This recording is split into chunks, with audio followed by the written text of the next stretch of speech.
ಮಂಡ್ಯದಲ್ಲಿ ಧರ್ಮ ಕೇಳಿ ಗುಂಡು ಹೊಡೆದಿದ್ದಾರೆ. ಭಯೋತ್ಪಾದನೆ ಬಗ್ಗೆ ಗೊತ್ತಿದ್ದು ಸಿಎಂ ಯುದ್ಧ ಬೇಡ ಅಂತಾರೆ. ಮುಖ್ಯಮಂತ್ರಿಯಾಗಿ ಹೇಳಿಕೆ ದುರಾದೃಷ್ಟಕರ ಎಂದು ಉಡುಪಿ ಚಿಕ್ಕಮಗಳೂರು ಸಂಸದ ಕೋಟ ಶ್ರೀನಿವಾಸ್ ಪೂಜಾರಿ ಹೇಳಿದ್ದಾರೆ. ಇವರು ಉಡುಪಿಯಲ್ಲಿ ಮಾತನಾಡಿ, ದೇಶಕ್ಕೆ ಗಂಡಾಂತರ ಬಂದಾಗ ಹೀಗೆಲ್ಲ ಮಾತನಾಡಬೇಡಿ. ಚುನಾವಣೆ ಅಧಿಕಾರ ಬರುತ್ತೆ ಹೋಗುತ್ತೆ. ನಿಮ್ಮ ವಯಸ್ಸಿನ ಬಗ್ಗೆ ಗೌರವ ಇದೆ.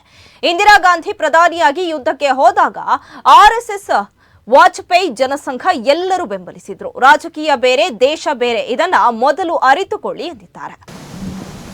ಸಿದ್ದರಾಮಯ್ಯನವರ ಬಗ್ಗೆ ರಾಜಕಾರಣ ಏನೇ ಇರಲಿ, ವೈಚಾರಿಕ ವಿಚಾರಗಳು ಏನೇ ಇರಲಿ, ಅವರ ಹಿರಿತನದ ಬಗ್ಗೆ ನಾವೆಲ್ಲ ಸ್ವಲ್ಪ ಗೌರವದಿಂದಿದ್ದೆವು. ದುರಾದೃಷ್ಟ ಮತ್ತು ನೋವಿನ ಸಂಗತಿ ಏನಂತ ಹೇಳಿದರೆ, ಆ ಕಾಶ್ಮೀರದಲ್ಲಿ ನೀನು ಯಾರು ಯಾವ ಧರ್ಮ ಕೇಳಿ ಹೊಡೆದಂಥ ರೀತಿ, ಅವರು ಮಾಡಿರುವಂಥ ಭಯೋತ್ಪಾದನೆ, ಇದನ್ನೆಲ್ಲವನ್ನು ಗಮನದಲ್ಲಿ ಇಟ್ಟುಕೊಂಡೂ ಕೂಡ ಪಾಕಿಸ್ತಾನ ಜೊತೆಯಲ್ಲಿ ಯುದ್ಧ ಬೇಡ, ಯುದ್ಧಕ್ಕೆ ನಾವು ಸಿದ್ಧರಿಲ್ಲ ಅಂಥೇಳಿ ಕರ್ನಾಟಕದ ಒಬ್ಬ ಮುಖ್ಯಮಂತ್ರಿಯಾಗಿ ಹೇಳ್ತಾ ಇರೋದು ನಮಗೆಲ್ಲ ನೋವುಂಟು ಮಾಡಿದೆ.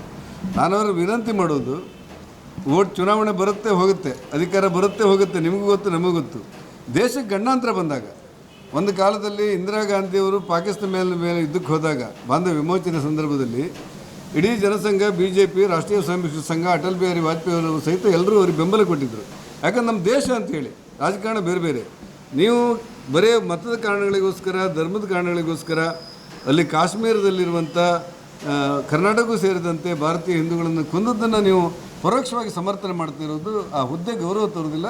ದಯವಿಟ್ಟು ನೀವು ಇನ್ನು ಪುನರ್ ಪರಿಶೀಲನೆ ಮಾಡಬೇಕು ಅನ್ನೋದು ನನಗೆ ಸಿದ್ದರಾಮಯ್ಯನವರನ್ನು ನಾನು ಆಗ್ರಹ